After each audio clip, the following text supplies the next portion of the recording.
Ensemble, vivons le bonheur d'Algérie. Ensemble, apprécions les couleurs d'Algérie. Le soleil des merveilles du pays, un réveil de fraîcheur et de vie. Ensemble, vivons un moment de nostalgie. Madame, Monsieur, bonjour. Merci de nous recevoir chez vous en cette matinée du 20 septembre 2021. Nous serons ensemble jusqu'à 10h. Ce matin, nous allons rendre hommage. Donc l'un, ce sera deux hommages que nous allons rendre ce matin à travers notre émission. Alors l'un, ce sera pour un Moudjahid Moussali qui nous a quittés mardi dernier. Il s'agit donc du Moudjahid Tayyib Ta'alibi, qui est connu sous le nom de Si'allal, et lui qui nous a quittés à l'âge de 98 ans. Donc retour sur son parcours et surtout sur des missions, tout ce qu'il a occupé comme poste durant la révolution algérienne. Un autre hommage aussi sera rendu ce matin à travers notre émission à l'un des doyens de la musique andalouse qui lui aussi nous a quittés le mois d'août dernier à l'âge de 87 ans. Il s'agit du Cheikh Hassan Ben Chouban. Aussi dans notre émission ce matin, vous savez, demain, Inch'Allah, ça va être la rentrée scolaire. En cette occasion, nous souhaitons à tous les enfants qui vont rejoindre donc les bancs de l'école une très belle reprise, une très belle réussite à tous. Donc en compagnie de l'association des parents d'élèves. Donc nous allons revenir un petit peu sur comment se prépare cette rentrée. Et Mounia Ouitis va faire son retour parmi l'équipe de Bonjour d'Algérie à travers une rubrique qui sera destinée à la famille qu'on retrouvera désormais chaque lundi. Aujourd'hui, elle s'intéressera également à la rentrée scolaire, mais surtout comment préparer les enfants et leur expliquer les gestes sanitaires, les gestes barrières, parce que vous savez, nous vivons toujours cette conjoncture liée à la pandémie de la Covid-19. Yazid Ekmahiddin aujourd'hui reviendra sur les manuels scolaires, pas pour cette année, pas les manuels scolaires qui concernent cette génération, mais plutôt les manuels scolaires qui datent quand même des années 70, des années 60, des années 80. Donc un petit moment nostalgique à travers la forme et le fond et la forme donc des manuels scolaires d'antan. Et nous terminerons donc l'émission avec une association. Il s'agit donc de l'association Terrakaft Trip. Voilà, donc ça va être une association sportive. Voilà donc pour le menu de ce matin. Mais avant cela, donc ce sera les nouvelles du ciel. Pour les amoureux de la pluie, du mauvais temps, et ben vous allez en avoir en compagnie de Fria. Là tout de suite.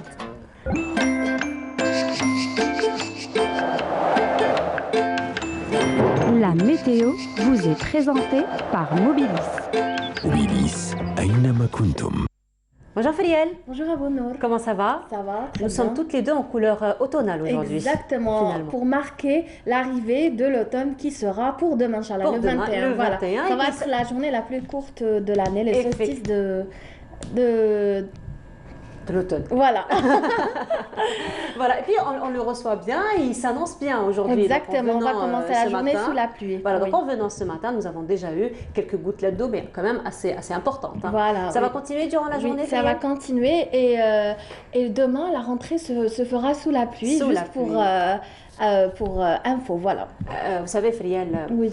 Quand la pluie tombe, j'ai envie de dire dans la conscience collective et dans les mœurs, j'ai envie de dire, quand la pluie tombe dans une occasion particulière, on dit que c'est le baraka. Exactement, voilà tout à fait. Un peu plus de détails. Elles sont les bienvenues, voilà, oui. Bonjour aussi à tous ceux qui nous regardent ce matin. Excellent réveil, ravi de vous retrouver. Donc la journée commencera sous un ciel souvent nuageux. Météo Algérie prévoit le retour des pluies sous forme d'orage. Un temps venteux aussi sur l'ensemble des régions côtières de l'ouest et du centre. Le soleil aura du mal à s'installer aujourd'hui avec des pluies assez soutenues vers l'ouest et le centre. Sur la partie sud, les éclaircies seront présentes sur pratiquement toutes les régions sahariennes, notamment vers le Hogar, le Tassi, le Sahara oriental. Le soleil restera très présent avec des soulèvements de sable vers le Hogar, le Tassili jusqu'au nord Sahara. À présent, les températures, les voici. Le temps s'annonce relativement, les températures s'annoncent en baisse et le temps sera clément avec 27 degrés à Alger, il fera 25 à Nabaski, Kda, Guelma, Betna, 28 à Djilfa, El Beyod, sur la partie sud, 34 à Hassim Saoud, 35 à Béchar, à Tindouf aussi, 44 c'est le maximum à Adrar, Insalah, 42 entre 42 et 43 à l'extrême sud, 35 à Madrasat Janet, 34 Hassim Saoud ou Les Djellal et enfin 39 pour Élysée. À présent, place à l'état de la mer. Aujourd'hui, nous aurons une mer agitée, un peu agitée, avec des vents parfois assez forts qui varient généralement au cours de cette journée au centre entre 20 jusqu'à 50 km/h, à l'est entre 20 et 30 km/h et enfin faible à l'ouest avec entre 10 et 20 km/h. À présent, eh bien, place ce matin à l'éphéméride. Aujourd'hui, le soleil se couchera à 18h47. Je vous remercie pour votre présence. Si vous vous apprêtez à sortir, pensez à prendre vos parapluies. Excellente journée et à tout à l'heure.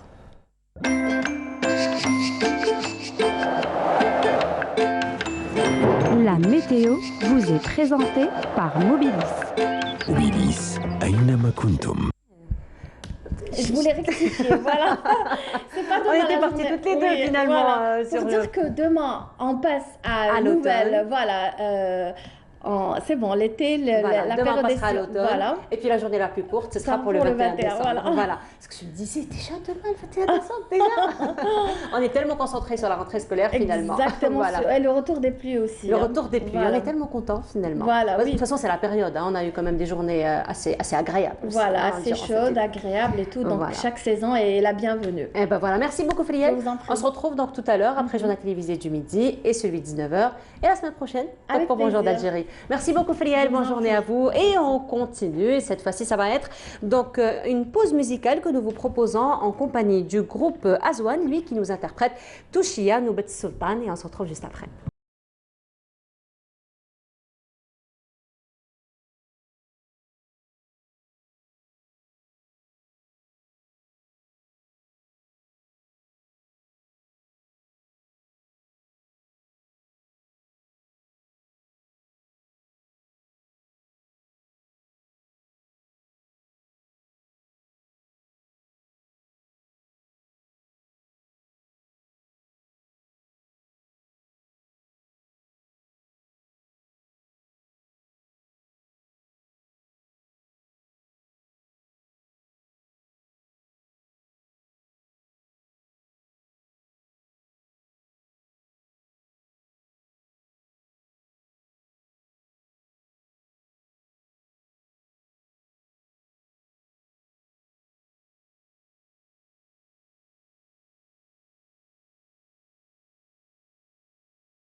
Voilà, c'était donc Touchiet Noubet Sultan qui nous a été interprété par groupe Azwani. Je vous le disais ce matin, ce sera un hommage que nous allons rendre ce matin à l'un des Moudjahidines qui nous a quittés mardi dernier, la Rahmoussa Ali. Il s'agit donc de Tayyib Ta'alibi, dit Si'allal, à l'âge de 98 ans. Et nous en parlons ce matin en compagnie de Hassan Arab. Bonjour. Bonjour. Bienvenue à vous. Merci.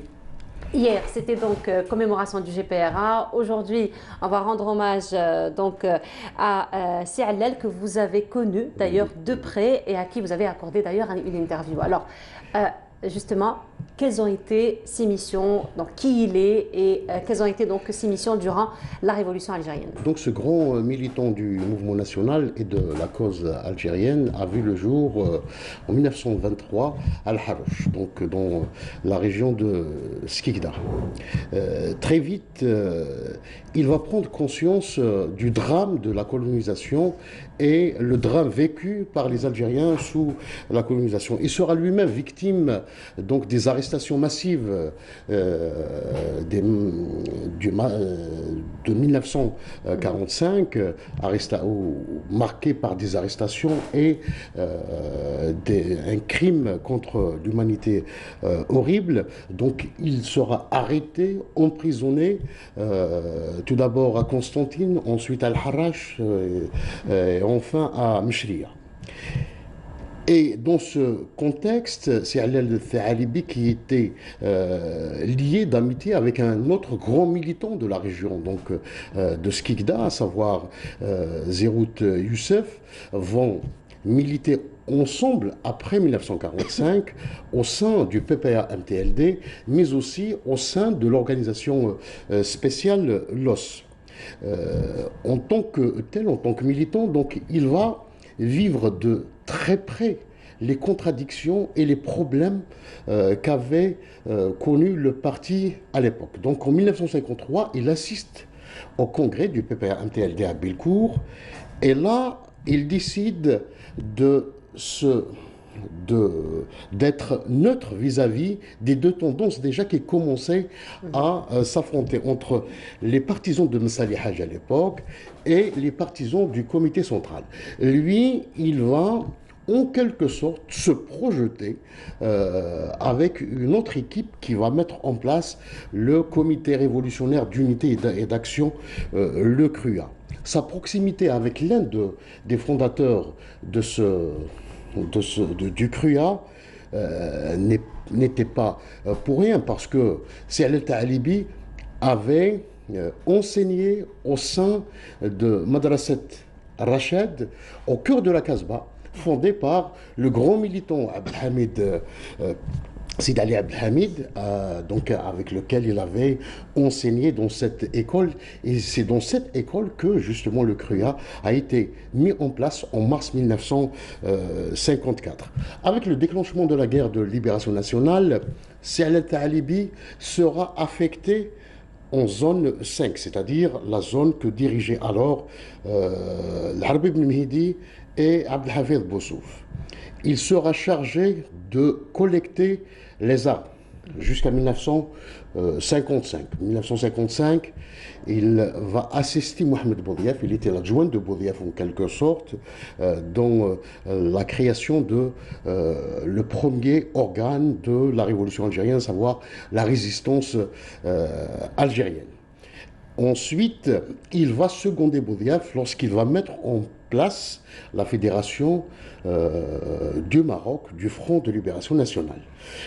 Avec l'arrestation de Mohamed Boudiaf, donc, et les 5 autres responsables du FLN, Si'allal était déjà au Maroc responsable de la fédération du Maroc, du Front de Libération Nationale. D'ailleurs, il était sur le tarmac de l'aéroport au départ des 5 dirigeants de la Révolution.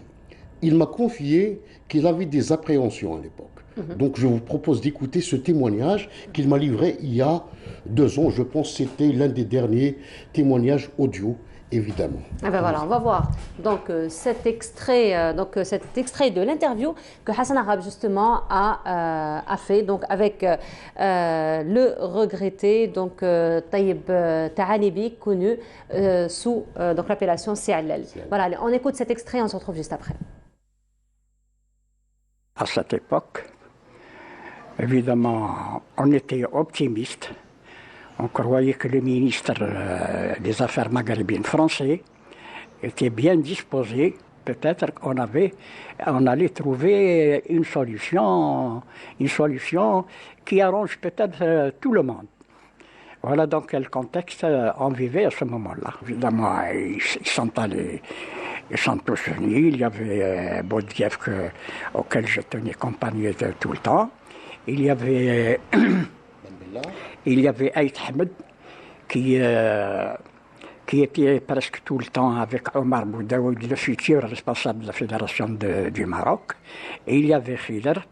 Il y avait Ben Bella. On s'est rencontrés, on avait des espoirs, on était optimistes, on croyait que peut-être on allait trouver une solution. Il y avait une foule extraordinaire. Non seulement les militants, les sympathisants, il y avait nos scouts, il y avait, enfin, tout ce qui dépendait de la Fédération de chasse du Maroc était là, était présent, parce que c'était un événement extraordinaire, et c'était pour les conforter, pour les encourager. Comme s'il y avait quelque chose de suspect. Par exemple, Moulay El-Alami, qui était, disons, le protocole du sultan. Il a amené les 5 dirigeants, les six Algériens, dans un avion français. On a attiré son attention, on a dit que c'était un avion français, que c'était risqué. Et il s'est excusé, il a dit que je me suis trompé. Alors ça c'était louche pour nous. Voilà, c'était donc un extrait d'une interview inédite, Hassan Arab.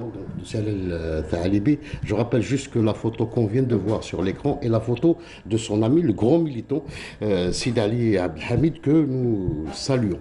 Donc, Alel Talibi, après l'arrestation des 6, aura à gérer les 2 fédérations du Front de Libération Nationale, celle du Maroc et celle de la Tunisie. Et en tant que tel, il sera membre du Conseil national de la révolution algérienne jusqu'à l'indépendance. Après l'indépendance, il va renouer avec ses premiers amours, c'est-à-dire celle d'avant 1954, c'est-à-dire l'enseignement. Il sera donc enseignant jusqu'à la retraite. Donc c'est un pan entier de notre mémoire qui vient de disparaître, un témoin d'un siècle. D'accord. Ouais, donc finalement, il ne s'est pas arrêté à travailler même après l'indépendance. Donc il a de tout temps été de service. Voilà. Donc là, on est en train de voir une photo. Je ne sais pas si on peut revenir là-dessus. Donc vous l'avez vous-même rencontré, Hassan Arab, parce qu'on vient de voir, c'est un extrait donc d'une interview inédite. Alors voilà, il m'avait dans cet entretien, donc on devait faire une série d'entretiens. Malheureusement, donc il était un petit peu fatigué puis malade, donc on n'a pas pu terminer cette série d'entretiens avec lui parce que il m'avait promis notamment d'évoquer cette période entre 1945 et 1954 dans le nord constantinois. Parce qu'avec notre militant Zérout Youssef, malheureusement on n'a pas pu le faire. D'autant plus que c'est une période décisive dans l'histoire de l'Algérie, dans l'histoire de la Révolution, parce que tout s'est préparé durant cette période d'ailleurs. Exactement. Donc, cette interview dont on vient d'écouter donc un extrait était consacrée justement au détournement de l'avion des 5 militants, des 5 responsables du Front de Libération Nationale. Et ben voilà, on rappelle qu'il a été enterré hier au cimetière de Garidi, qui nous a quittés à l'âge de 98 ans. Merci beaucoup d'avoir été parmi nous ce matin, Hassan Arab. Donc il a été question de rendre hommage aujourd'hui à donc l'un de ces grands noms donc de la révolution algérienne. Il s'agit de Siad El Tayeb Talibi. Merci beaucoup encore une fois. fois. Et on continue, cette fois-ci, nous allons nous intéresser à la rentrée scolaire, puisqu'elle va se faire demain, Inch'Allah. Et cette fois-ci, ça va être un reportage de Leila Ben Aïcha qu'on vous propose, qui, elle, s'est intéressée justement aux travaux de restauration, de rénovation de l'une des écoles. Vous allez voir et on se retrouve juste après.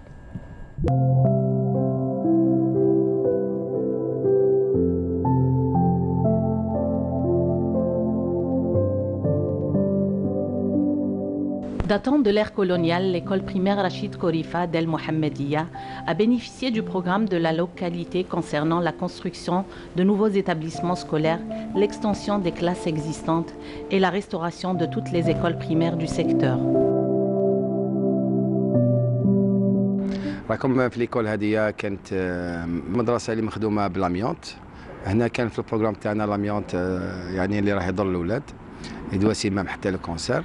هنا درنا ديموليسيون تاع لي 3 كلاس اللي كانوا مخدومين بالاميونت وعاودنا خدمنا درنا 6 كلاس جدد هنا ان شاء الله.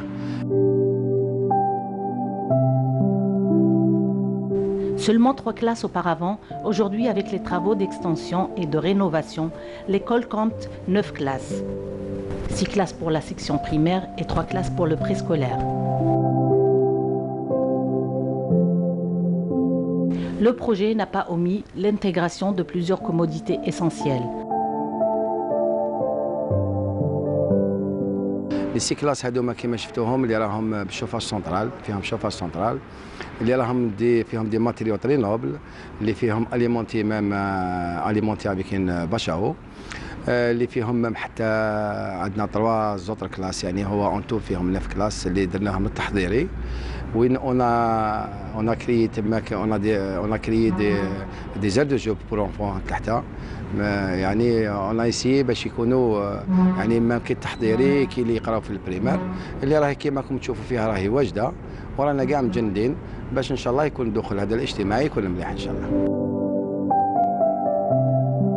Dans sa vision d'améliorer les conditions de scolarisation de ses élèves, l'APC d'El Mohammedia a intégré l'utilisation de l'énergie solaire dans ses établissements et le lancement d'une école digitale pilote. فيما يخص الانرجي سولير كانت عندنا une expérience صافي كان عندها 3 ans وين كنا لا بروميير كومين في الجي كي اليمونتي يعني لي زيكول تاعها بالانرجي سولير كانت في ليكول بوسنا محمد صالح سي اتا ماريس 16 ايكول بريمير على فوا حيكونوا اليمونتي بالانرجي سولير.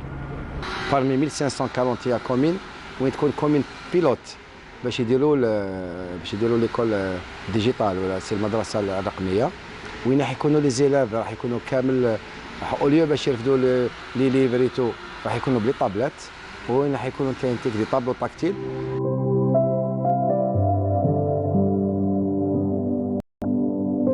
Le projet en phase finale, les travailleurs augmentent la cadence pour livrer l'établissement à terme. Inauguration à la rentrée scolaire.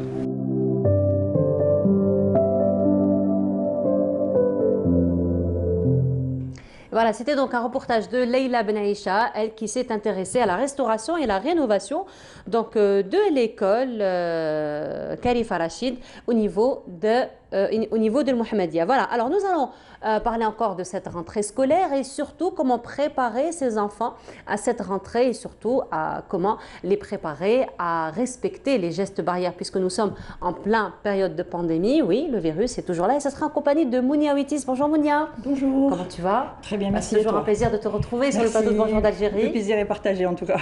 Alors, tu es parmi nous Mounia, donc désormais on te retrouvera tous les lundis. Voilà. Donc pour une thématique qui touchera l'enfant, qui touchera la famille. Exactement, qui touchera la famille en général. En général. Du petit enfant, de la petite enfance, l'adolescence et même les parents, les problèmes de couple, voire les grands-parents aussi. Voilà, donc la famille d'une manière générale, l'éducation, la famille, garder l'équilibre de la famille. On rappelle que ton émission Ma famille, ma vie est reconduite pour cette année. Exactement, voilà. Donc ça sera tous les mercredis, toujours tous les mercredis à 18h. Pour le moment, il y a des rediffusions de la saison précédente, mais bientôt il y aura la nouvelle saison qui va la débuter. Nouvelle saison. Et entre-temps, on profite de ta présence parmi nous. Voilà.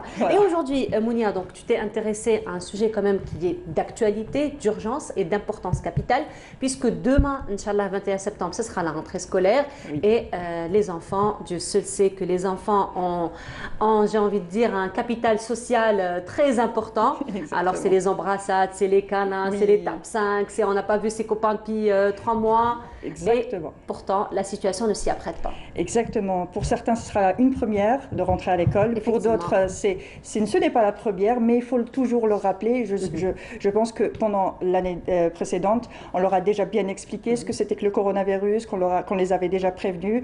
On a aussi passé par une période assez difficile pour la 3e vague qui était assez compliquée. Donc, ils sont quand même assez au courant. Ils nous voient nous inquiéter. Ils voient, on leur parle, ils voient ça à la télé. Donc, ils sont au courant un petit peu de ce qui se passe, mais ils ne sont pas aussi conscients que les adultes. Et mais quand même, ils jouent le jeu. Ils nous ont impressionnés quand même. Exactement. À la première année. Ils nous ont impressionnés. Exactement. Donc, il faut toujours les préparer, toujours leur parler, communiquer avec eux.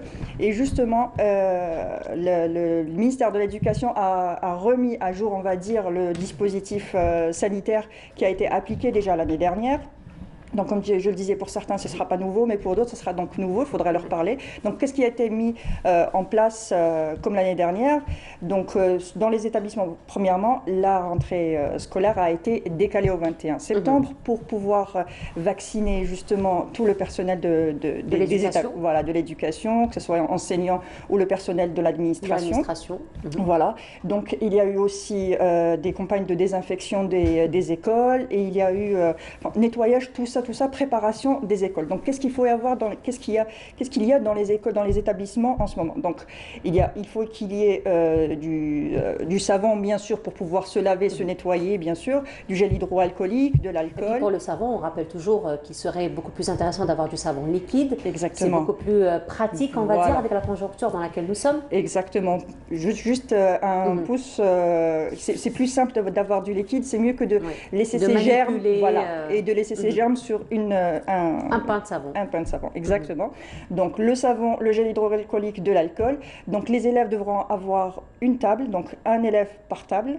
Et cette table, ils devront la garder pendant toute la semaine pour éviter bien sûr la propagation du virus. Ils devront mettre des masques à l'intérieur des établissements. Le masque est obligatoire, que ce soit pour le personnel ou pour les élèves. Donc, en extérieur, dans les cours extérieurs, il y a une signalisation sur les sols pour éviter que les élèves ne se croisent. Et pendant la récréation, chaque élève devra garder une distance de 1 mètre et demi, 1,50 m par rapport à son camarade, à tous ses camarades. Et je pense que ça va être faisable aussi avec les profs qui vont donner l'exemple, avec les surveillants qui vont donner l'exemple aussi. Ça sera un peu plus compliqué à la sortie, je pense, à la sortie derrière le portail. C'est là où on se... C'est l'euphorie, hein. Voilà. Exactement. Exactement. Et là, c'est aux parents de communiquer avec leurs enfants et de leur expliquer comment il faut faire. Les gestes barrières, toujours, le fait d'éternuer dans son coude, le fait d'utiliser un seul mouchoir, le mouchoir jetable à usage unique, le fait de mettre le masque qui est obligatoire et de le garder. Par exemple, je conseille aussi aux parents de mettre plutôt 2 masques. 2 masques, oui. Voilà, chez l'enfant, et de choisir, on va dire, le masque en tissu qui est beaucoup plus économique, c'est clair, mais bien sûr le laver à chaque fois. Mais même pour le masque en tissu, Mounia, il y a aussi des normes à respecter. Exactement, parce que ce ne sont pas non plus tous les masques en tissu exactement, qui font barrière. Voilà, c'est en pharmacie qu'on va l'acheter, c'est pas un masque qu'on va confectionner à la maison juste comme ça, il faut faire attention, c'est clair, et bien sûr expliquer tout ça à l'enfant, lui expliquer les gestes barrières, qu'il doit quand même faire attention à ne pas trop se rapprocher de ses camarades de classe. Par exemple, de ne pas partager ses affaires scolaires, parce que c'est un risque quand même de prêter un stylo, prêter des couleurs, ce genre de choses. Même adultes que nous sommes, et nous avons du mal à gérer. Voilà, exactement. Il faut dire, donc les enfants, il faut vraiment leur expliquer. Il faut leur expliquer, voilà. Leur parler, leur expliquer tout, leur dire la vérité surtout. Ne pas leur mentir, être honnête, mais rassurant en même temps. Il faut positiver, il faut leur dire qu'il y a une armada de médecins, d'infirmiers, de chercheurs, de scientifiques qui font tout pour la santé et la sécurité du monde entier, dans le monde entier justement, parce que c'est une pandémie mondiale. Tout le monde est touché.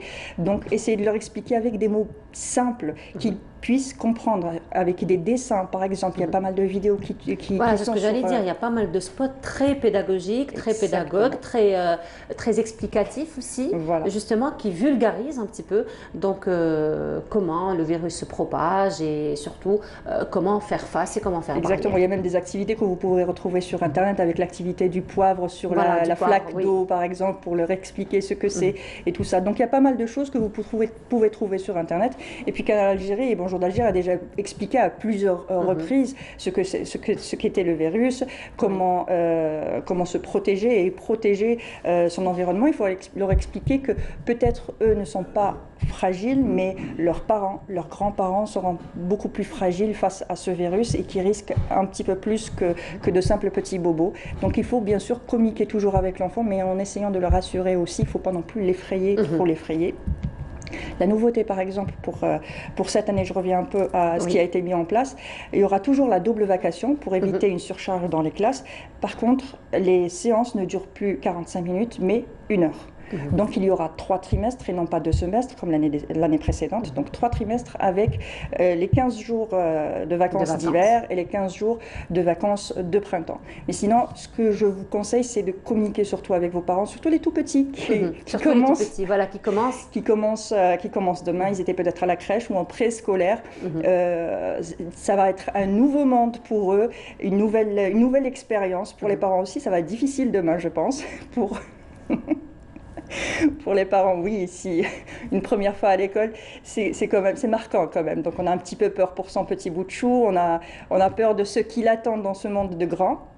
Donc on communique beaucoup avec l'enfant, on lui explique ce qu'il attend, qu'il va être en classe, parce qu'en crèche ou dans des garderies, c'est pas la même chose. On est en train de jouer, on a notre petite sieste, on a le droit un peu de se balader dans les salles. Alors que Mounia, elle en parle avec une émotion, mais alors une émotion. J'en suis loin encore, mais j'y pense beaucoup. C'est ce que je me disais quand même, Mounia, elle est encore loin. Il reste encore quoi, 2 ans peut-être, encore 2-3 ans pour ça. Exactement, 2-3 ans, exactement. Mais j'y pense quand même. Déjà, oui, on songe déjà à cette expérience. Ça passe tellement vite quand...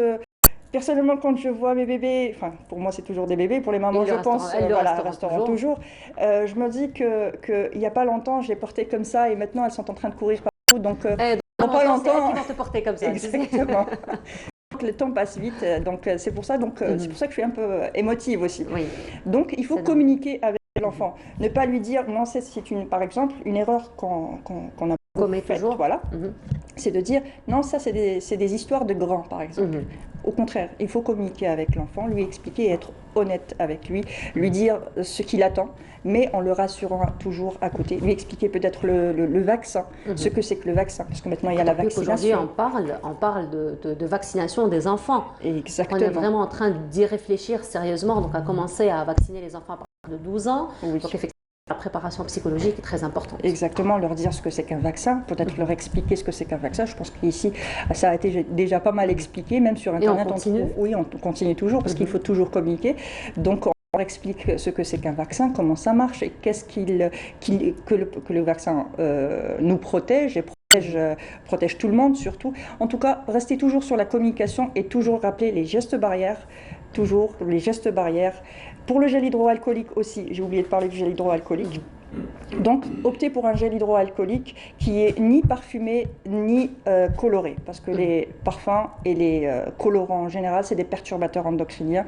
Donc, pour les jeunes enfants, c'est quand même risqué de donner ce genre de produit. Donc, choisir toujours un gel hydroalcoolique qui soit ni parfumé ni coloré. C'est vrai que c'est attirant, même pour les enfants, c'est très attirant, les couleurs, les parfums, les paillettes.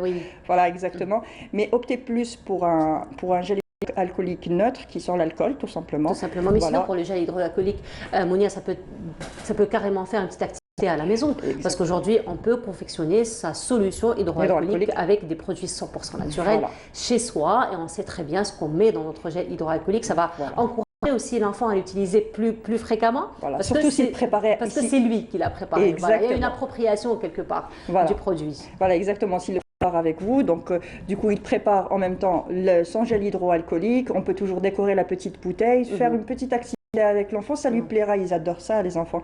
Donc faire des petits dessins, que ça. Exactement, qu'on leur donne un peu d'attention et qu'on leur explique les choses. Donc faire des petits dessins sur la bouteille ou faire une attache un peu rigolote et tout ça, et lui expliquer comment l'utiliser, ne pas en abuser et surtout comment l'utiliser, parce que pour l'utiliser, il faut mettre une noisette dans les mains, mais il faut se frotter les mains jusqu'à ce que ça sèche entièrement. Ça, c'est un spécialiste qui nous l'avait dit dans l'émission Ma famille, ma vie, la saison dernière, parce qu'on en avait parlé. Donc, c'est pour ça que je tenais quand même à expliquer l'utilisation et le fait qu'il faut que ça soit quand même des produits, il faut faire attention aux produits qu'on donne à nos enfants. Alors, ce qui va être un peu, on va dire, faciliter un petit peu, ce qui va faciliter un petit peu la tâche, c'est aussi le fait que c'est tout le monde qui est dans le même bain. Donc, un enfant, c'est vrai que lorsqu'on est à la maison, on appréhende un petit peu, mais l'enfant, une fois qu'il est dans le milieu, donc il va voir les autres enfants, donc respecter déjà les gestes barrières. Et puis il faut dire aussi que le personnel donc de l'éducation est préparé pour, il est formé pour, il est orienté pour aussi. Donc même si nous, peut-être on a du mal, mais il faut aussi faire confiance finalement au personnel de l'éducation qui fait quand même un travail colossal aussi sur le terrain. Exactement. L'année dernière, ils ont fait aussi des séances. Pour le premier cours, c'était un cours spécial justement pour expliquer la pandémie et expliquer ce que c'était, qu'il fallait se protéger et tout ça. Je pense que cette année aussi, ils vont en parler comme à chaque fois parce qu'on le vit encore et on ne sait pas pour combien de temps on va vivre cette situation. Donc c'est clair que le personnel de l'éducation déjà à tout expliquer, à bien faire passer le message. Mais à la maison aussi, on peut expliquer ça tranquillement aux enfants pour qu'ils comprennent aussi, une fois à l'extérieur de l'établissement, ça continue. Les gestes barrières continuent, on continue de faire attention, ce n'est pas qu'à l'intérieur de l'établissement, parce qu'on est, on est entre parenthèses surveillé, qu'il y a des surveillants, qu'il y a les profs, qu'il faut faire attention, il faut leur expliquer. Extérieur aussi. Et puis il y a d'autres camarades aussi qui sont très consciencieux de la situation. Donc attends, ne t'approche pas trop, remonte ton masque. Exactement, mettre correctement le masque. C'est vrai qu'il y a quand même des enfants aussi qui rappellent à l'ordre leurs camarades. Voilà, exactement. C'est aussi les parents qui donnent l'exemple. Un parent qui ne porte pas de masque, qui n'utilise pas de gel, qui ne se lave pas fréquemment les mains, c'est clair qu'il ne donnera pas le meilleur exemple à son enfant. Donc, il faut d'abord donner le bon exemple à l'enfant, comme ça l'enfant nous suivra, c'est clair. Alors pour revenir un petit peu au masque, dont nous avons parlé un petit peu des gels hydroalcooliques, pour revenir donc au masque, tu nous as conseillé d'opter pour des masques en tissu, achetés en pharmacie surtout parce que on fait à la maison, si on connaît, donc tant mieux, si on ne connaît pas, on risque de ne pas avoir quand même des masques donc, qui protègent, qui respectent un petit peu les normes. Mais sinon, qu'en est-il de la fréquence, on va dire, de changer le masque? C'est très bien, il doit être changé et non le garder toute la journée ou toute la semaine surtout. Surtout, justement, c'est pour ça que je dis qu'il faut un deuxième masque à l'intérieur du sac. Parce qu'un masque a une durée de vie de 4 heures. On dit qu'il faut le mettre 4 heures après, le changer. Et il y a une façon de le mettre et de l'enlever. C'est toujours l'enlever et le remettre des anses qui sont sur les oreilles et non pas le toucher directement au milieu. Donc il y a une façon de l'enlever, une façon de le remettre. Une fois qu'on l'a enlevé, qu'il est tombé par terre, il faut expliquer aussi à l'enfant que s'il tombe par terre, s'il y a ce genre de choses, il faut bien sûr l'enlever. S'il est jetable, le jeter et prendre un deuxième. S'il est lavable, le mettre... prévoir un petit sac à l'intérieur du sac à dos, prévoir un petit sac pour le mettre dedans et utiliser le deuxième, 4 heures pour utiliser un deuxième masque, mais comme c'est la double vacation, donc c'est la demi-journée on va dire, donc ils auront le temps on va dire de le changer une fois ou juste à la sortie, par exemple s'ils commencent à 8 heures et finissent à midi, donc ils auront le temps de le changer à la sortie, de l'école. Voilà, alors justement, on est en train de parler de la double vacation. Donc certaines écoles ont opté pour la demi-journée, d'autres ont opté pour un jour sur 2. Donc le plus important, c'est qu'il y a la vacation. C'est ça le plus important. Le plus important, c'est de garder donc qu'on puisse avoir un enfant par table, le plus de distanciation possible. Donc là, ça reste une question d'organisation. Mais sinon, pour revenir un petit peu aux vacations qui durent la journée, donc on va dire un jour sur 2. Donc là, l'enfant est appelé à rester à l'école, à avoir donc la demi-pension, à manger donc à la cantine l'école. Et là encore, ce sont d'autres gestes, d'autres,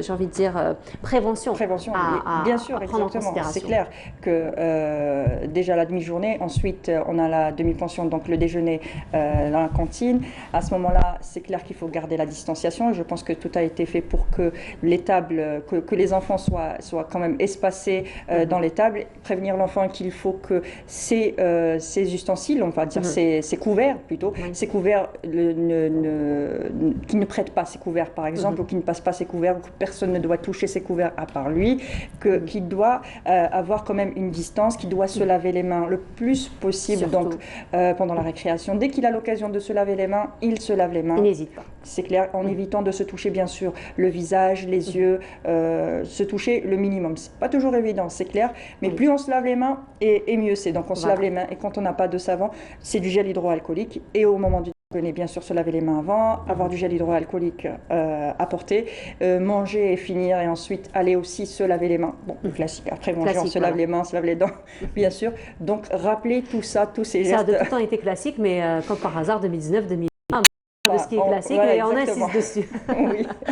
Voilà, très bien Mounia, merci beaucoup pour tous ces conseils, et surtout d'avoir insisté sur la préparation, la préparation des enfants, surtout qu'avec les vacances, on a eu quand même à se lâcher un petit peu, parce qu'on est à la maison, il y a eu un relâchement, d'autant plus que c'est vrai que les vacances c'était un petit peu raté pour cette année. Oui, Inch'Allah, on en aura l'année prochaine lorsque les choses reviendront à la normale. Voilà, merci beaucoup Mounia. Merci. Donc on se retrouve lundi prochain Inch'Allah pour notre thématique qui touche encore une fois la famille, mais sinon ma famille ma vie revient, tu nous l'as dit, tous les mercredis à 18h pour le moment, c'est des rediffusions, mais bientôt la nouvelle saison. Inch'Allah, et on te souhaite une très belle réussite et un très beau succès pour cette année. Merci beaucoup Mounia. Donc à lundi prochain, nous allons continuer à parler de cette rentrée scolaire. Ce sera accompagné dans un instant de la présidente de la Fédération nationale des associations des parents d'élèves, et ce sera juste après ce spot.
Voilà, donc de retour sur le plateau, et on continue donc de parler de cette rentrée scolaire, et ce sera en compagnie de la présidente de la Fédération des associations des parents d'élèves, Madame Jamila Khiyar. Bonjour. Bonjour à vous, merci toujours beaucoup. Un plaisir de vous recevoir. Ah, c'est partagé. Là, ici, donc on se bat toujours pour les enfants. Moi, le canal Algérie, je vous adore et j'adore cette chaîne.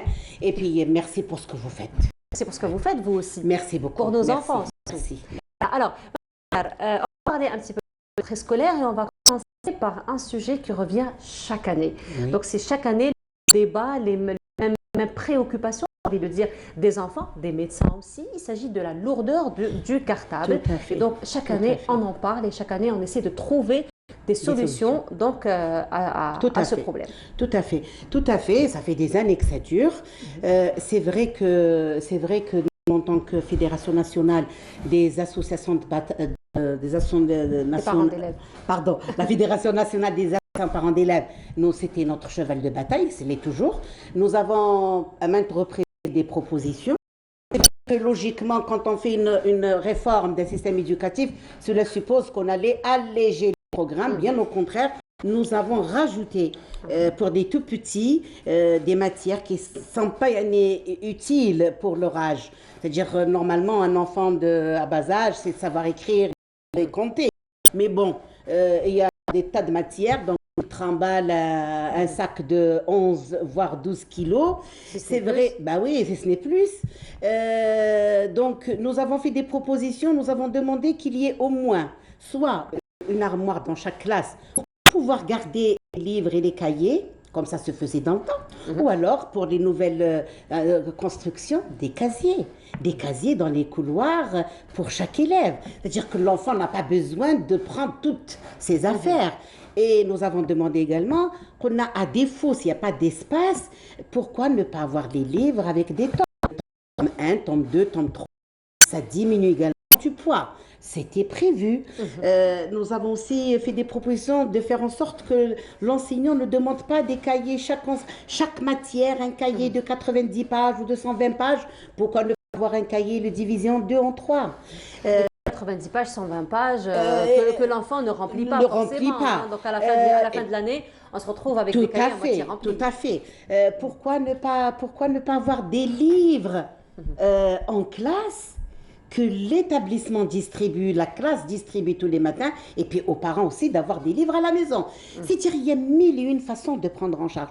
Mais malheureusement, le problème se pose, et là nous avons un problème maintenant de santé publique, de santé. Parce qu'un enfant, quand il n'arrive pas à prendre le poids, c'est les parents qui trimballent le cartable. Donc c'est les parents sont condamnés à prendre le cartable de leurs enfants. Et ça, c'est grave. Ça, c'est dramatique. D'ailleurs, moi, je remercie le président de la République qui a fait, cette fois-ci, il a tiré la sonnette d'alarme. J'espère que ça va se faire. Je ne dis pas que certains chefs d'établissement, ou du moins les présidents d'APC, parce que l'école primaire est à la charge des collectivités locales. Il y a certains établissements qui sont organisés. Malheureusement, pour nous, il y a un problème maintenant de respect de l'emploi du temps. Parce que quand l'enfant quitte la maison, normalement, il a donc le travail de la journée, il doit prendre uniquement les livres et les cahiers de matière concernées. Malheureusement, comme primaire, un seul enseignant, des fois, au lieu de faire les maths, on fait la lecture. Si on ne fait pas la lecture, on fait Islamia. Et puis là, l'enfant, il est perturbé. Du coup, il est obligé de prendre toutes ses affaires avec lui tous les jours. Bah oui, parce qu'un petit, vous n'allez pas lui dire... si la maîtresse demande un livre, et vous allez lui dire ne prends pas ton livre parce que tu n'as pas cette matière. Parce que l'enfant, après, qu'est-ce qu'il fait? Il prend tous les livres et tous les cahiers. Et là, c'est une charge. Franchement, c'est devenu un problème. Voilà. Mais sinon, quelles sont les propositions aujourd'hui? Parce que, vous l'avez dit, donc la sonnette d'alarme a été tirée pour cette année. Donc, plusieurs réunions ont été faites. Ont été organisés pour justement trouver des solutions à ce problème qui justement a engendré, comme vous l'avez si bien dit, un problème de santé publique aujourd'hui. Donc, quelles sont les premières propositions donc, qui sont discutées aujourd'hui? Les premières propositions, c'est qu'il faut absolument avoir des casiers. Il faut absolument avoir des casiers. Il faut que l'enfant puisse laisser ses livres et ses cahiers au sein de l'établissement scolaire. Dans un premier temps. Dans un deuxième temps, il était question, parce qu'il y a 3 ans en arrière, il était question d'aller vers l'état des livres en tomes.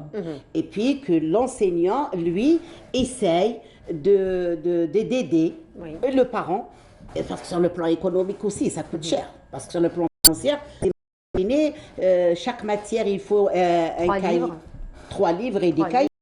Et des cahiers, ça coûte. Donc, pour ne pas justement à affronter tout ça, pourquoi ne pas avoir un cahier divisé en 2, 3 parties, de manière à permettre à l'enfant d'avoir un seul cahier et de deux, aider un peu le parent. Parce qu'il faut dire aussi que cette pandémie a engendré aussi une crise économique. Donc c'est vrai que c'est difficile de faire face. Dans un premier temps. Dans un deuxième temps, c'est qu'il faut absolument qu'on arrive à diviser les livres en tomes.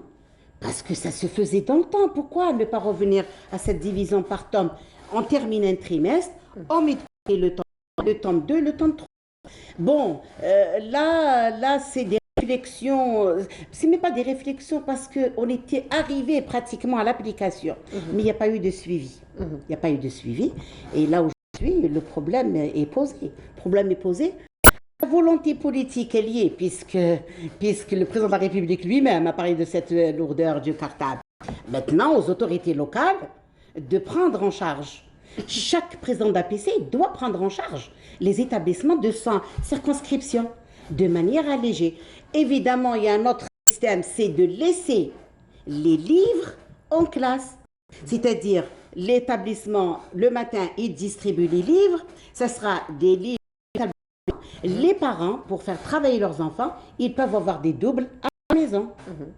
Et ça aussi, ça peut alléger. Voilà. Donc ça, c'est pour un petit peu la question, encore une fois, du cartable et de la lourdeur du cartable. Sinon, Madame Khiyar, la rentrée est prévue pour demain, Inch'Allah, le 21 septembre, et donc qui va se faire toujours dans cette conjoncture de pandémie. Donc l'année dernière, il y a eu quand même des décisions qui ont été prises pour assurer la sécurité et du personnel de l'éducation et ceux des enfants. Ça a été quand même des décisions qui ont donné un petit peu leurs fruits, parce qu'on a vu quand même que l'année dernière, les enfants ont été un peu à l'abri de ce virus. Alhamdoulilah, on n'a pas entendu beaucoup parler d'enfants qui ont été atteints ou peut-être de l'éducation qui a été atteint. Donc, ce sont des décisions qui ont été reconduites cette année. Tout à fait. Quand on a fait donc la réunion de préparation de la rentrée scolaire et quand Monsieur le ministre a reçu les partenaires sociaux, dont la Fédération nationale des associations parents d'élèves, nous avons discuté du protocole. Le protocole pour nous, c'est très important, c'est la base. Parce que la santé, c'est la santé avant tout. Protéger les enfants, c'est notre priorité. C'est vrai que le ministère, c'est vrai qu'il faut leur rendre hommage, parce que l'année dernière déjà, c'était nouveau pour nous, on ne connaissait pas ce Covid, donc on était affolés, on ne savait plus de quoi faire, mais cette année, c'est-à-dire cette année, l'année 2020-2021, c'est quand même une année qui a été beaucoup plus facile, parce qu'on avait l'habitude, on s'est un petit peu habitué à ce Covid, et puis il y a eu un accompagnement, même si vers la fin de l'année, il y a eu un relâchement. Et là, moi, je demande pas un problème du secteur de l'éducation nationale seulement. C'est un problème de toute la société et des parents. Ils doivent absolument sensibiliser leurs enfants, leur expliquer que le port de la bavette, le port du masque est important, de faire en sorte de se laver les mains fréquemment, d'avoir le gel, et puis même l'établissement scolaire, donc Monsieur le ministre nous a rassurés, puisqu'il va mettre en place toutes les dispositions nécessaires à l'effet de protéger la santé. Et puis la nouveauté cette année, c'est qu'il y a eu la vaccination. Voilà. La vaccination massive. Qui a commencé un peu tôt d'ailleurs. Oui, au mois d'août. Au mois d'août, je crois que ça a commencé vers le 20, le 22 août.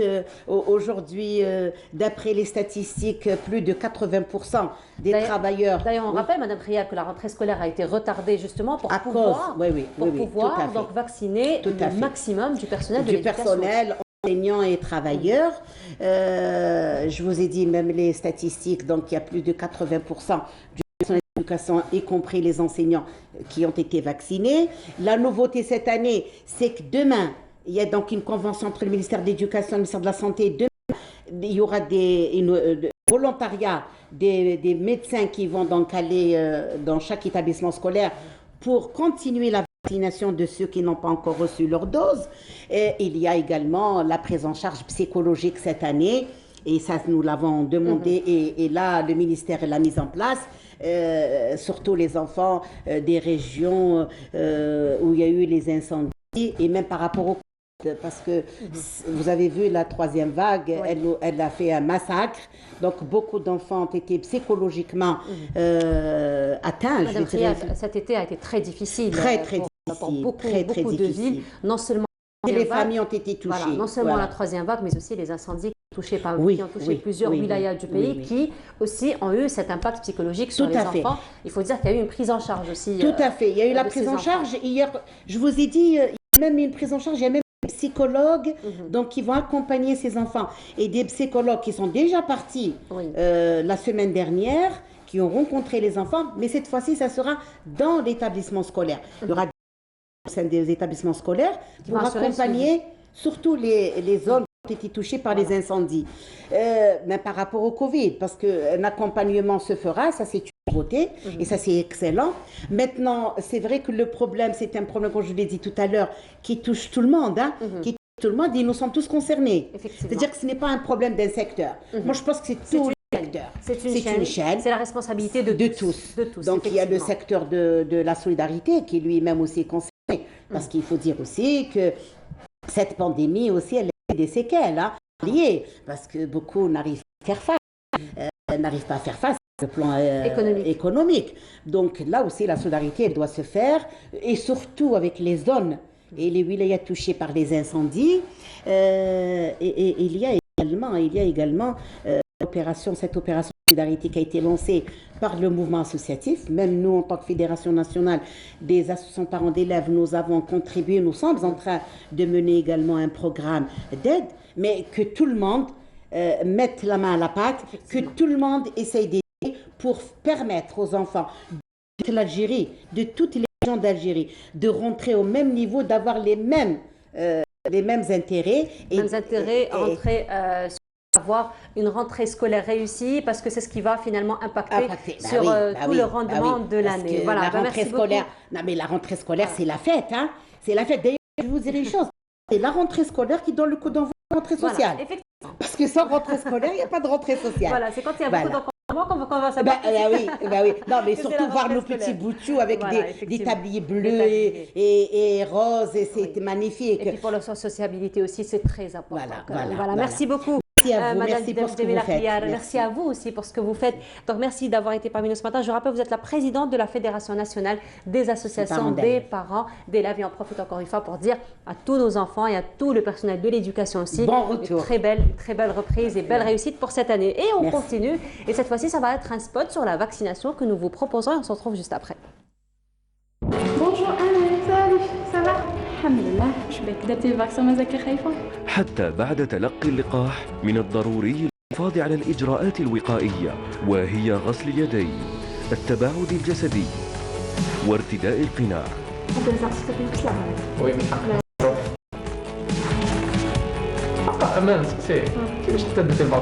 تدعو وزارة الصحة وإصلاح المستشفيات المواطنين الراغبين في التلقيح للتوجه نحو الهياكل الصحية أو الأماكن المخصصة لذلك، مصحوب بوثيقة الهوية لتلقي اللقاح.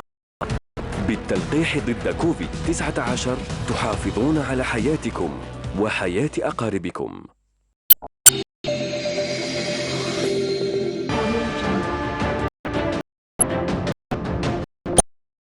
Enfin, une peinture algérienne aux normes internationales. Tous vos besoins en peinture intérieure, peinture métal, préparation de support ou peinture extérieure, choisissez Coral Peinture. Coral Peinture, c'est les maths à faire.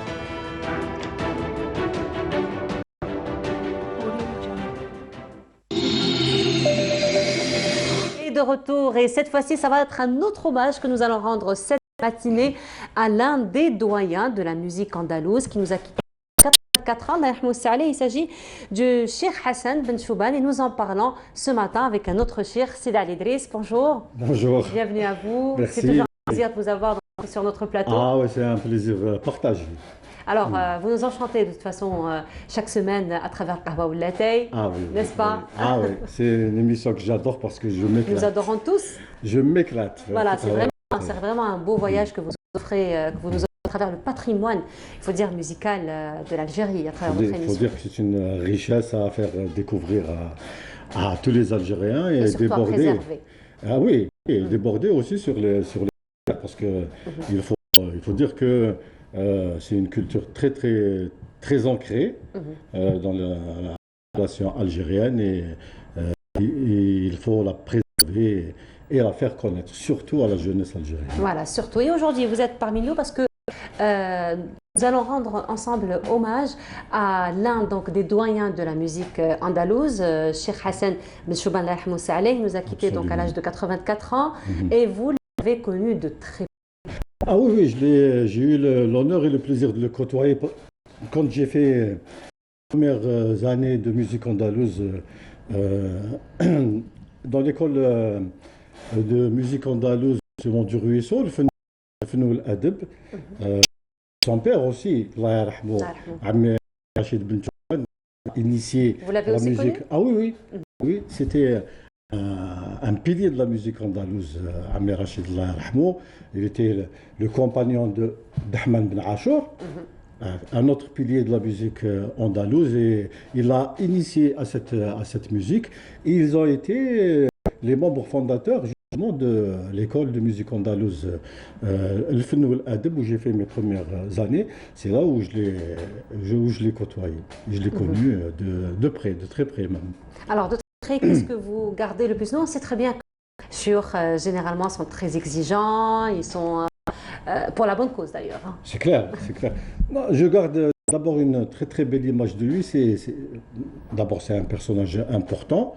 Il a joué un grand rôle dans la diffusion de la musique andalouse. Il était d'une gentillesse vraiment désarmante. Il était très discret, mais dans son enseignement, il était très rigoureux. C'est valable pour tout. Pour tout sûr, effectivement. Oui, et grâce à lui, personnellement, j'ai eu à apprendre beaucoup de choses avec lui. La gentillesse, c'est clair. Une fois, je voulais apprendre tel morceau, avoir un texte, ou là, il m'invitait chez lui. Alors, la gentillesse, c'est ça. Viens chez moi, on sera à l'aise. La gentillesse, c'est patience aussi. Parce qu'on sait très bien que la musique andalouse est quand même une musique assez difficile, très exigeante, avec beaucoup d'exigences. Oui. Donc, beaucoup de patience. Moi j'ai eu à côtoyer ces grands maîtres. J'ai eu de la chance, parce que j'ai commencé très jeune. J'ai côtoyé les frères Boutriche, qui étaient aussi mon professeur de Fenoul Adib. J'ai eu à connaître Bilali, à connaître Mohamed Khaznadji, Allah yطول عمره. Ils étaient très sévères dans leur enseignement.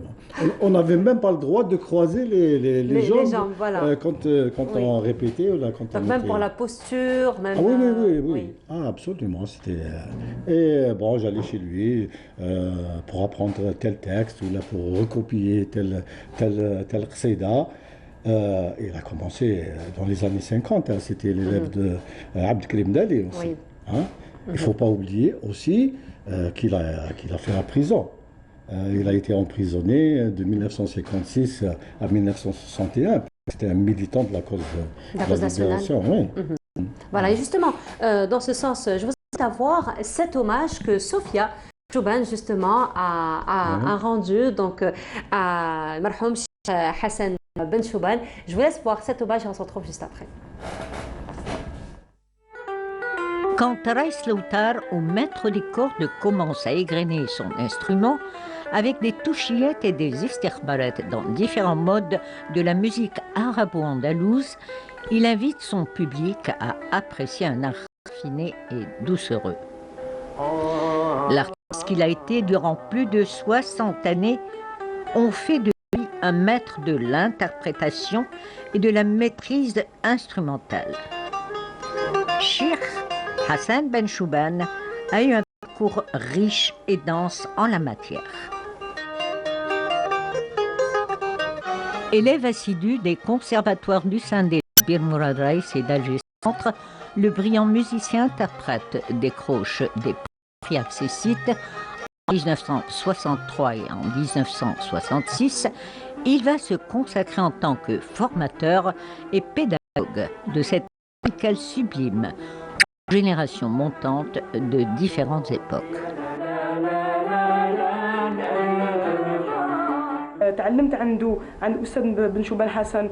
J'ai étudié pendant 10 ans l'enseignement de la musique arabo-andalouse parce que, et avec mon frère, je devais apprendre avec une mandoline. J'étais à l'époque très jeune. Ainsi mon père, avec l'aide de mon professeur, m'ont acheté cet instrument. Les années passent, le cheikh intègre par la suite dans des orchestres prestigieux, dont la direction a été marquée sur la scène artistique culturelle par d'éminents chouïrs, de la rondalou à l'exemple de Maître Kharji, Maître Khaznadi et de Maître Abdelrahman Belhoussein et bien d'autres. Éclectique, maîtrisant parfaitement l'école de la Sanaa d'Alger, de Tlemcen et du Ma'louf de Constantine. Le cheikh rejoint l'orchestre du musicologue érudit Rachid Gass, qui n'a jamais caché respect et admiration à l'égard du cheikh Hassan Ben Chouban. Tant qu'il y a des maîtres, il y a toujours une relève. Et ceux qui nous ont précédés à ce sujet étaient inquiets. Nous, par contre, nous sommes toujours restés confiants. De cette riche expérience, le musicien-interprète qu'il était va hisser en se produisant sur la scène internationale le patrimoine musical arabo-andalou, en compagnie de Cheikh Zajouk Morded, connu comme chef d'orchestre à la radio nationale et à l'Opéra d'Alger. Leurs tournées dans les pays d'Europe, des États-Unis d'Amérique, des pays arabes et du Maghreb seront remarquées et très applaudies. Aimé de tous et affectueux, le cheikh Hassan Ben Chouban était toujours disponible, sa maison grande ouverte à ses amis. Après un bémol silencieux, il part sereinement, sourire aux lèvres, un vendredi 6 août 2021, entouré des siens.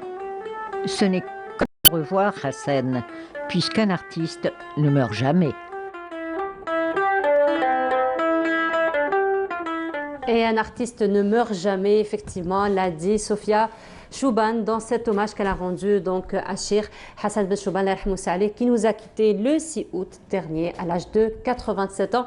Alors, Sidi Ali Idriss, on va revenir un petit peu à Cheikh Ben Chouban, donc lui, qui a quand même une carrière très longue donc, en musique, vraiment un parcours très riche, donc il a dû côtoyer plusieurs associations, plusieurs orchestres aussi. Oui, absolument. D'abord, comme je le disais, je commencerai par le parce que bon, c'est un peu égoïste, parce que j'ai fait l'école, mes années premières. D'accord. Donc, j'ai fait mes premières années Adab. Il était là, présent, avec Harid Al-Jilali, etc. Il a enseigné au conservatoire d'Alger et aussi il a fait partie de l'orchestre de la RTA. Je ne sais pas si c'est la RTA. C'était en quelle année? Je ne sais pas, que les années 80, je suppose. Alors, on est encore à la RTA, les années 80. Peut-être, oui. Sinon, il a fait partie de l'orchestre de Si Mohamed Khaznadji, et c'est grâce à son travail avec Khaznadji, ils ont fait des tournées à travers tout le monde, puisque ils ont été aux États-Unis, ils se sont produits à New York, à Washington, en Europe aussi. Donc ça a été un petit peu l'occasion de faire voyager cette musique, de la faire connaître et vraiment de lui donner un petit peu ce cachet international. Oui, bien sûr. Donc, de par ces tournées à travers le monde, c'était un message, voilà l'Algérie, voilà la culture algérienne. Aussi, il a fait partie du grand orchestre de musique andalouse qui regroupait les 3 écoles, l'école Sanaa d'Alger, l'école Malouf ou le Garnaté de l'Ouest, donc, et aussi un instrumentiste émérite, parce que la mandoline, c'est un instrument très magique et il faut avoir la dextérité pour pouvoir faire passer cette émission. Ah ben voilà. Merci beaucoup, Sitali Delis, d'avoir été parmi nous ce matin. C'était un plaisir. Beaucoup plus d'avoir rendu hommage à ce shir qui ne meurt jamais d'ailleurs. Tous les autres shurs qui ont marqué, d'une marque quand même indélébile la musique algérienne, le patrimoine musical algérien. C'est ce que vous faites d'ailleurs à travers votre émission à chaque fois. Donc elle sera reconduite aussi cette année, Inch'Allah. J'espère bien. J'espère bien. Inch'Allah, encore une fois. Donc c'est ce que vous faites chaque semaine. Donc merci. Vous vraiment faites la promotion et la préservation beaucoup plus de notre patrimoine musical. Merci beaucoup encore une fois d'avoir été parmi nous ce matin. Et on continue, on va se retrouver dans un petit moment pour la dernière session de cette matinée. Ce sera en compagnie de Yazid El Mahedine, lui, qui reviendra, qui nous fera vivre un petit moment nostalgique à travers les anciens manuels scolaires. Nous parlons également de sport et ce sera juste après ce spot.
والله يا بنتي الحمد لله. الحملة الوطنية للتلقيح ضد كوفيد-19. بصح العذاب اللي تجوزتو يا بنتي على بالي ما كنت حاسه بك وكنت بزاف عليك. شوفي ما الامراض المعديه هو الفاكسين. تدعو وزارة الصحة والسكان وإصلاح المستشفيات مواطنين الراغبين في التلقيح للتوجه نحو الأماكن الصحية أو الأماكن المخصصة لذلك مصحوبين بوثيقة الهوية للقاح. بالتلقيح ضد كوفيد-19 تحافظون على حياتكم وحياة أقاربكم.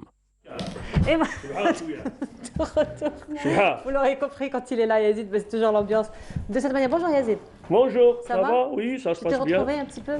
Ça va? Oui, parce que j'étais en train d'arranger la chaise, ça me rappelait un Melik Allah yarhamou quand je partais chez le coiffeur quand j'avais des cheveux. J'étais beau avant. Tu l'es toujours, Yazid. Ah bon? Ah, tu l'es toujours. Wallah, tu l'es toujours. Un café juste après l'émission. On n'a pas le temps, on va voir un très beau bijou. Hein. Un très beau bijou.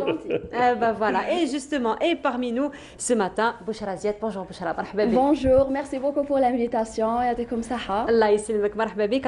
La fondatrice de cette association TerraCaft. TerraCaft Trip. Voilà. TerraCaft, alors TerraCaft, c'est une agence de tourisme spécialisée dans le tourisme local, solidaire et écotourisme. D'accord. Alors, donc c'est une agence qui a été créée quand est-ce? En 2019. En 2019. Officiellement, mais en pleine période de... Malheureusement, oui. Non, en fait... Ou peut-être heureusement. Heureusement et malheureusement. Voilà. Parce que financièrement parlant, c'est... c'est malheureusement. C'est malheureusement. Mais en même temps, l'Algérien... c'est retourné un petit peu vers le tourisme local. Voilà, tout à fait. Donc du coup, heureusement pour nous. Eh ben voilà, heureusement pour nous. Et puis on a découvert quand même des endroits paradisiaques. On ne savait même pas que ça existait. Tout à fait. Vraiment des endroits à visiter, à découvrir. Et à des endroits vraiment à couper le souffle, sur tout le territoire algérien. Et justement, Bouchra, quelles sont un petit vos activités sur terrain, comment vous vous organisez pour déjà découvrir tous ces beaux endroits et surtout offrir vos services à vos clients. Ok, donc du coup, ça c'est une passion. Avant que ce soit un truc financier ou commercial, C'est ma passion. C'est pour ça que ça ne vous a pas d'ailleurs dérangé de commencer en plein pandémie. Bah Parce oui, que la passion était plus forte que tout. En fait, c'est officiellement en plein pandémie, c'est en termes de paperasse et tout. Mais réellement, j'ai commencé le tourisme local comment dirais-je, mon très jeune âge en fait. J'ai commencé avec les colonies de vacances, les scouts et tout. Après, j'ai commencé l'organisation pour des petits groupes et pour des grands groupes et puis la création de Terraka. À la belle Bouchra, sur notre plateau aujourd'hui, on a un fervent aventurier qui lui, il va découvrir les endroits même s'il ne connaît pas, même Yakézid. Oui. Et il partage, il partage toutes les découvertes. Je n'ai pas été encore à Tababort, j'aimerais bien. Eh bien voilà, Tababort. Donc Bouchra nous en parlera puisque vous avez eu donc, à organiser. Oui, on a déjà organisé au Mont Babour et ça sera la deuxième édition, Inch'Allah, le prochain week-end. Alors, Tababort a été classé comme parc national officiellement en 2019, après quelques années d'études et de paperasse et tout. Ça a été initié par des chercheurs de l'université Farhat Abbas à Sétif. Donc, c'est eux qui ont fait cette initiation. Et ils ont déposé le dossier chez la direction des forêts. Et le dossier a été étudié pendant toutes ces années et ça a pris... ça a abouti finalement par le classement comme aire protégée en 2019. Bien sûr, c'est pour le but de protéger les richesses comment dirais-je, oui, de ce parc, la faune et la flore. Parce que ce n'est pas uniquement un parc de forêt, mais aussi il y a des cascades, on y trouve principalement. Au fait, qui dit Mont Babour, on pense directement à Wad el-Barid. Les cascades, l'eau elle est fraîche tout au long de l'année. D'où son nom, Wad el-Barid. Voilà, tout à fait, d'où son nom. Donc voilà, c'est un lieu vraiment qui attire les touristes algériens et ça fait partie aussi du tourisme de montagne. Donc ça a donné vraiment un coup de pouce pour cette activité particulière du tourisme algérien. Alors Bouchra, dites-nous, en cette période de pandémie, vous vous organisez comment dans vos sorties justement pour pouvoir respecter un petit peu tous ces gestes barrières, donc joindre l'utile à l'agréable? Oui, bien sûr. Donc déjà, on commence par le transport. Le transport, par exemple, un bus de 30 places qui, en temps normal, prend 30 places. Maintenant, on ne peut pas dépasser 20 places. Par exemple, si j'ai des membres de la même famille, ils peuvent s'asseoir côte à côte. Mais sinon, c'est des étrangers, donc on ne peut pas les mettre. Port de masque, distanciation sociale.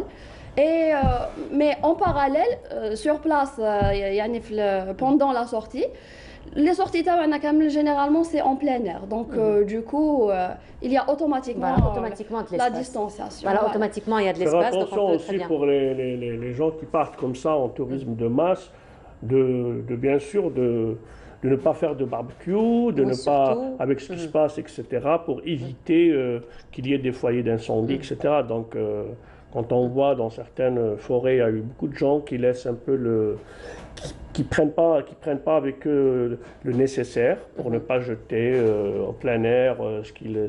Donc il faut aussi qu'il y ait cet esprit de civisme parce qu'il y a beaucoup de jeunes qui partent comme ça. Tout à fait. Ils sont pas bien organisés. Voilà.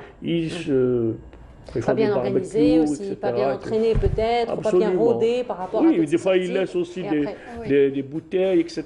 Et puis il y a toujours des risques, en fait, c'est des risques... Voilà. Des éléments déclencheurs. Mais ça revient toujours aux agences de sensibiliser les gens à ces... oui, au niveau des agences, je pense qu'il y a quand même... Quand même, ils prennent en charge ces aspects-là. Mais je parle le tourisme de masse, les gens qui partent comme ça en groupe, ils ne sont pas organisés, etc. Donc, il y a un grand risque, voilà. Voilà, effectivement. Alors, des projets à l'avenir? Oui, bien sûr. En plus de la sortie qui se prépare pour le week-end prochain? Bien sûr. Donc, juste après, on va faire Ténès pour faire connaître la côte algérienne parce que l'été, comme vous le savez, on était privés de la plage. Donc, on va faire un petit week-end à Sidi Marouane. Mais après, c'est le lancement de la saison saharienne. Donc, ça va être... C'est beau, Sidi Marouane. Et toute la route nationale numéro 11, vraiment, c'est un enchantement, Sidi Marouane. Pour voir les cascades Taragnia. Taragnia, il y a aussi... C'est prévu dans le circuit? Oui, bien sûr. Puis il y a un site préhistorique du côté de Sidi Barouane qui existe. Donc, je pense dans les années 50, ils ont... avant, je pense qu'il y a eu... Sapiens, oui. Oui, il est tout un... Et puis, il y a Bni Hawa avec le mausolée de Mama Binette, la mine, etc. Alors, tout ça est prévu. Mais après, c'est le lancement de la saison saharienne. Donc, on va en bivouac, l'aventure et tout, vers Janet, le Grand Sud et tout. On a plusieurs circuits à offrir à nos clients et aux Algériens en général. Eh ben voilà, on vous souhaite très belle balade. Merci beaucoup. Voilà. Yazid, je reviens à toi. Alors, je me souviens, comme si cela datait d'hier, de mon entrée à l'école. Un matin, mon père arriva de la Djemma. J'étais dans notre cour, au mur crippé de la bouse de vache. Près d'un canon, se trouvait une casserole de lait. Ma mère venait de rentrer à la maison. Elle allait prendre une pincée de sel et une motte de couscous pour préparer mon petit déjeuner. Wow. Une question, Yazid. Une question. Allah yarhamma الكتاب هذا منين جبتو؟ هذا الكتاب lecture langue française 5e et 6e année, donc CM2, lecture et langue française 5e, 6e année. Je l'ai acheté chez un bouquiniste du côté de la rue Nilsson à Bab el-Oued. Et là, il s'appelle Saïd. C'est pas un Saïd, peut-être qu'il s'appelle Saïd. Hein. Alors, ça, c'est un manuel scolaire. Alors, Bouchra et moi, certainement, on ne le connaît pas. Mais vraiment, du tout. Alors, non seulement ça ne fait pas partie de notre génération, mais ça ne fait pas du tout partie de notre époque, là. On est aux années... C'est l'Antiquité, voilà, nous sommes aux années... Je pense les années 60, 70, je pense, oui. Les années 60-70, c'est un moment nostalgique que tu vas nous faire vivre aujourd'hui, Yazid, à travers ce manuel scolaire, n'est-ce pas, de 5e et de 6e année, n'est-ce pas? Oui, en fait, quand on lit par exemple la préface qui est adressée à l'élève, il y a 3 éléments qu'ils veulent un peu mettre en valeur. La curiosité, le goût et l'ouverture d'esprit. Et je viens de commencer par la rentrée scolaire et c'est un texte de Mouloud Feraoun. Voilà. D'accord. Voilà. Donc, et puis il y a Mohamed Dib, il y a des Chekhov, les Loirs. Je pense qu'il y a aussi d'autres de Tarascon, Culotte de Blanchard, Guillaume Tell. Vraiment, c'est... Alors, on voit un petit peu sur j'ai envie de dire, la méthode d'enseignement de la langue, du moins, parce que là, c'est un petit peu la langue française. Hein, donc, on voit un petit peu que le mode d'enseignement n'a pas beaucoup changé, finalement. Hein, donc, nous avons toujours un texte, étude de oui, texte, je sais, mais je vocabulaire. pense qu'il y a quand même... C'est des textes du répertoire classique. Du répertoire classique, Donc, voilà, c'est ce qui fait un petit peu la différence. Oui, ça fait la différence. Et puis, par la suite, il y a eu la méthode un peu du Gestalt, où on commence par le mot, par les lettres, alors que là, c'est directement, on attaque directement le texte, et puis c'est avec des couleurs, où on explique un peu les mots, et puis il y a des questions, après il y a des conjugaisons, il y a même l'élocution, puis il y a des petites vignettes. Regardez comment on peut accrocher, comment on peut vraiment, c'est actif pour l'élève. Là, c'est pour développer un petit peu l'expression orale, si tu permets. Je reprends le livre pour montrer un petit peu les vignettes. Donc là, c'est pour un petit peu développer l'expression orale chez les enfants. Absolument, oui. Il y a la conjugaison, il y a pas mal, enfin il y a aussi l'étude de texte, il y a la grammaire, il y a l'orthographe. Il y a en bas du tableau, donc on voit l'élocution. C'est un travail assez remarquable. Et puis vers la fin. Un instant. Voilà. Un instant, laisse un petit peu les téléspectateurs se remémorer un petit peu ces souvenirs. Appréciez, chers téléspectateurs, chères téléspectatrices, appréciez le livre de 5e, 6e, CM2. Voilà. 5e, 6e, CM2. Voilà. Voilà, alors vers la fin, je vais à la dernière page. Oui, vers la fin, vous avez liberté, vous avez toute une... Il y avait même des chansonnettes, il y a pas mal de... Allez, je te laisse Je te laisse. Voilà, donc il y a quand même Paul Éluard, Liberté, sur mes cahiers d'écolier, sur mon pupitre et les arbres, sur le sable, sur la neige, écrit ton nom. Il y a aussi il a plu soir de juin, écouté par la fenêtre large ouverte, tomber le reste de la verse, de feuille en feuille, goutte à goutte, Charles Guérin. Le ciel est par-dessus le toit, cible si calme, maintenant par-dessus le toit, berce ça. Vers Paul Verlaine, les hommes, le pêcheur, les semeurs. Puis regardez comment c'est beau, Pierre, spectacle, Richelin, Malik Haddad. On va inviter notre invité à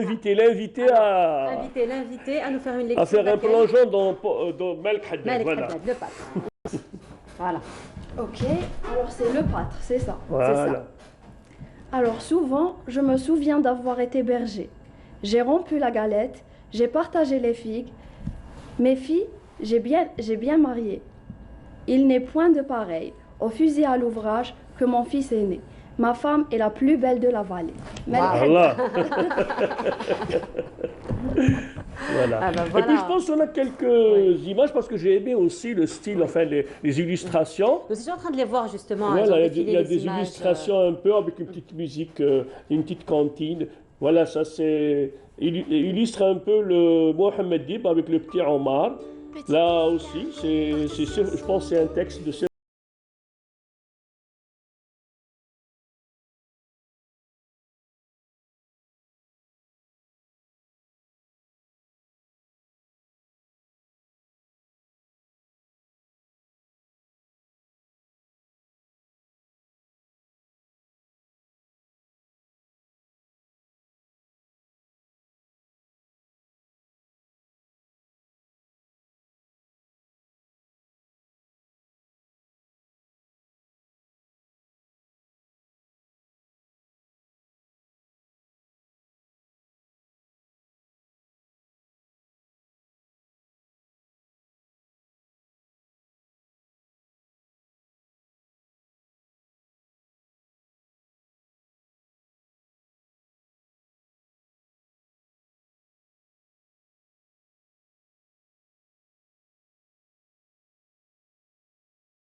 On a été bercé, Yazid. Hein. Ah bah oui, et nous puis avons j'ai vu été un bien peu bercé, le... hein, Bouchara? Grave, Oui. on a failli.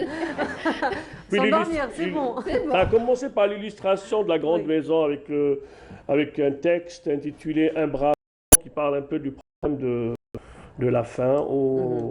Le pauvre Omar a donné un petit pain à son ami et d'une manière... Et ça se termine comme ça. Il le vit de loin fixer des yeux, le bout de pain, puis le saisir d'un geste furtif, et mord de dedans, la joie illuminait son visage. Omar aussi était heureux, il sanglota. Et là, ça pose un peu le problème de la colonisation et comment la faim était ce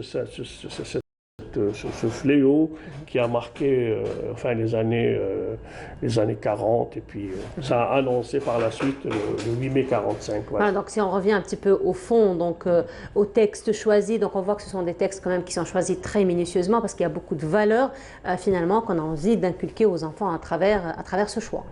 Oui, en fait, malheureusement, il n'y a pas de nom. On ne trouve pas les noms de ceux qui ont illustré, qui ont conçu. C'est l'institut pédagogique du livre à l'époque, donc c'est le ministère de l'Éducation. Mais on ne sait pas qui sont les hommes et les femmes qui ont construit, qui ont fabriqué ce fleuron de la pédagogie de Il faut faire un travail d'investigation. Oui, on va essayer de voir, peut-être. Pourquoi pas?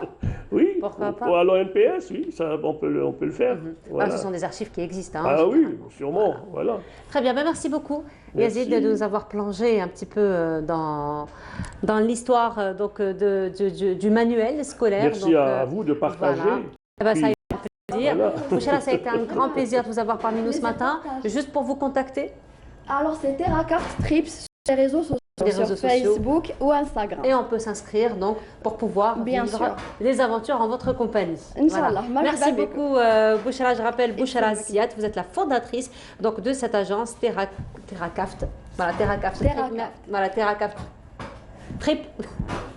C'est beaucoup plus facile. Merci beaucoup Bouchra Yazid, merci, on se retrouve très bientôt pour une autre thématique. Voilà, merci encore une fois Bouchra, et nous arrivons à la fin de notre émission. Ça a été un plaisir de vous avoir accompagné. Donc ce matin nous avons rendu hommage donc à Moudjahid Larhmou Saleh Si'alad, donc Talib Ta'alibi, qui nous a quittés à l'âge de 98 ans. Nous avons aussi rendu hommage à l'un des doyens de la musique andalouse, Cheikh Hassan Ben Chouba. Nous avons aussi parlé de la rentrée scolaire et puis nous avons aussi parlé de tourisme. Voilà pour aujourd'hui. Merci beaucoup de nous avoir suivis. Je vous souhaite à tous une très agréable journée. Je vais profiter pour dire à tout le personnel de l'éducation de nos enfants une très belle reprise, une très belle réussite pour cette année.